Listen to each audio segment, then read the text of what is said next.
Everyone, welcome back to my channel. কেমন আছো তোমরা সবাই? আসো সবাই ভালো আছো। সবাইকে জানাই গুড মর্নিং। আর চলে আসলাম একটা নতুন ব্লগ নিয়ে। অনেক দিন পর নিজে সামনে এসে ব্লগ বানাচ্ছি, না হলে এতদিন তো ব্লগ দেওয়া পুরো মিস গিয়েছে। আর আমার বোন এসেছিলো বাড়িতে, আমাদের বাড়িতে। তো 4-5 দিন ছিল আর ব্লগ বানানো হয়নি, ব্লগও বানাইনি। আর হোলি ব্লগ তো কালকে দিলাম, ঠিক আছে? অনেক দিন আগে খেলেছিলাম আর আজ কালকে ব্লগটা দিলাম, তার জন্য সরি। তো চলো ব্লগটা কন্টিনিউ দেখো। আর এখন বাজে সকাল 7টা। আজকে সকাল সকাল ব্লগটা স্টার্ট করেছি। আর আমি একটু স্নান টান করিনি, দেখে বুঝতেই পারছো, স্নান করবো একটু পরে। চলো ব্লগ। তো গাইস দেখো কতগুলো থাল বাসন এনে রেখেছি। এগুলো মাজবো, সবগুলো মেঝে, তারপর স্নান টান সেরে তারপর রান্না বসাবো। আর এদিকে তো পুরো রৌদ্র উঠে গেছে, দেখতেই পাচ্ছ।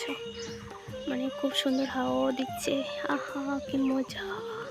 আর এদিকে চুলার ঘরটা এখনও ঠিক করা হয়নি, এদিকে চুলার ঘর ওঠানো হবে। আর তো এদিকে আর উঠাবে না, তো তার জন্য পরে উঠাবে, এখন আর উঠতে চান। আপাতত বাইরে রান্না হচ্ছে এই বাঙ্গা চুলার ভিতরে, ম্যানেজ করে নিতে হবে। ভাত বসাবো একটু পরে, স্নান টান সেরে। এখন না, স্নান সেরে চলে আসলাম রান্নাঘরে। আর এখন তো চুলাটা ধরাতে হবে। সবাই তো বলে উনুন, তো আমি চুলাই বলি, আমাদের বাসায় চুলাই বলে, তো আমি চুলাই বলছি, উনুন আর বললাম না আর কি। যাই হোক, আমাদের বাসায় তো আর কথা বলি না, তো উনুনটাই বললাম আর কি। তো এখন উনুনটা ধরাবো, চুলাই বলবো, চুলা ধরাবো, তারপর ভাত বসাবো। তারপর দেখা যায় কি রান্না করি না করি, যদি পাই শেয়ার করবো, না হলে করবো না, পরে শেয়ার করবো আর কী রান্না করেছি। আর আমার রান্নার জায়গাটা দেখে কেউ হেসো না বা কোনো কিছু বলো না, ঠিক আছে? কারণ এটা তুফানে ফেলে দিয়েছে, এমন হাওয়া দিয়েছে, একদম আর লন্ডভন্ড করে দিয়েছে। তো পরে আবার ঠিক করা হবে, অন্য জায়গায় রান্নাঘর তোলা হবে, যে আগে একটু বললাম না। তো যখন তো হবে তখন হবে। এখন গ্যাস নেই, গ্যাস ফুরিয়ে গেছে, এখন চুলায় রান্না হবে, না হলে খাওয়া দাওয়া বন্ধ হয়ে থাকবে। তো গাইস স্নান টান করে চলে আসলাম, এখন ধরাবো আগুন। রান্না তো করতে হবে, তাই না? রান্না না করলে খাবো কি? আর হ্যাঁ, আমি কিন্তু সকালে আমার ঘরে খিচুড়ি রান্না করেছি, কারণ আমার মুখে জানি কী হয়েছে, আমি ভাত একদম খেতে পারি না। খিচুড়ি গলায় দেবো আর গিলে ফেলবো, মানে এমন একটা অবস্থা হয়েছে, আমি 2 দিন ধরে ভাত একদমই খেতে পারছি না। জল ঢেলে ঢেলে খেয়েছি, তারপরেও খেতে পারছি না, মানে চাল তো একদমই না। আর তার জন্য খিচুড়ি করেছি, আর খিচুড়ি খেয়ে দেখি খিচুড়ি খেতে পারি কি না, তারপরে ডাক্তার দেখাবো। না খেতে পারলে তো হবে না।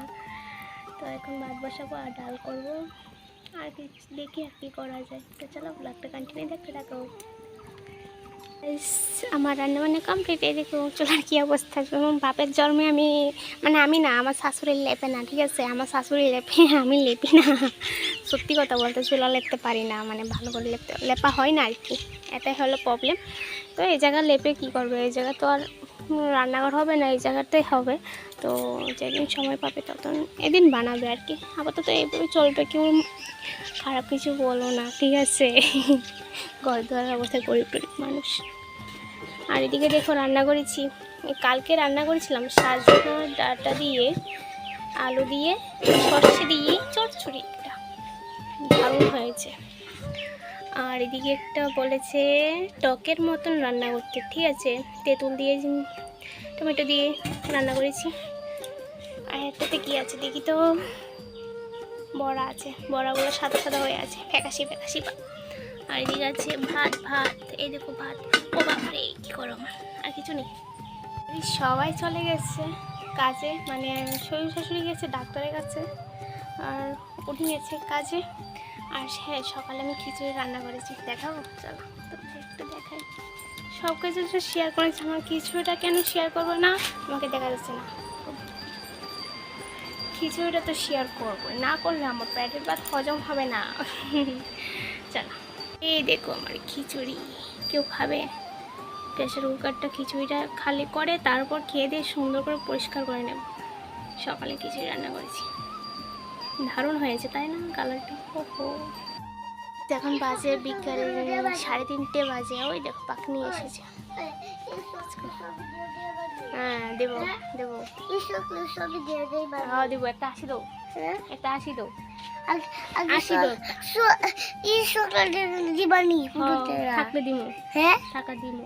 দেখো একটা আসলো, কাকা খেয়েছে না, তুমি আগে আইলে না কেটে কাকার দিয়ে, কাকার না দিয়ে তোমার দিলাম না। আমি আমার তো আমি তো আমি বড় স্কুলে যাচ্ছি। বড় স্কুল করছো? স্কুল তাই আইলা না রোজ? আরেকদিন খাইও, হ্যাঁ কাকা আনলে তোমার লেগে রাখুন। হ্যাঁ ঠিক আছে, একটু পরে লো জুতো দি।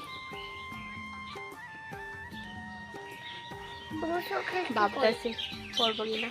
হ্যাঁ আমি তো খেয়ে নিয়েছি।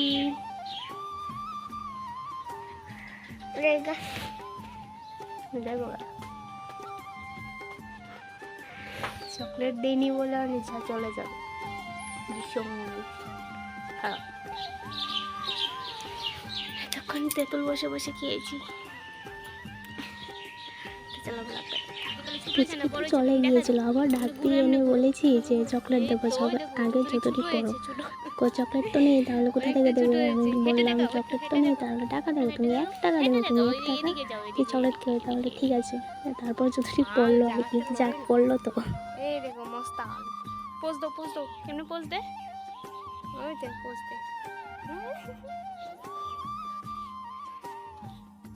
টাকাটা কোথায় দেখাও? কত টাকা এটা? এটা কয়েন টাকা। কত টাকা এটা? কয়েন না, ওই দেখো, ওই দেখো 1 টাকা, ওই দেখো 1 টাকা। 1 টাকা না তো 1 টাকা। 5 টাকা। হ্যাঁ তাই আমাকে শেখায়। 1 টাকা। 5 টাকা। 1 টাকা। 5 টাকা। 1 টাকা। আপনি 1 টাকা দোকানে গিয়ে বলবো 1 টাকা চকলেট দাও, তারপরে দিয়ে দিবে তোমাকে একটা চকলেট, তারপর তুমি খেয়ে নিবি। আমি ফার্স্ট চকলেট নিয়ে আসবো। আচ্ছা আচ্ছা, তোমার দিতাম না। আর আমার সাথে আমার লাগে আনবো, আমার দিতা না, এটা একটা কথা। ঠিক আছে দেবো, একটা দিও, একটু দিও। একটা আচ্ছা একটু দিও। আচ্ছা রেখে দাও। এবার যাই, টাটা, কালকে আবার দেখা হবে। চলে গেল তো, চলো ব্লগটা এখানে শেষ করি। সবাইকে টাটা, লাভ।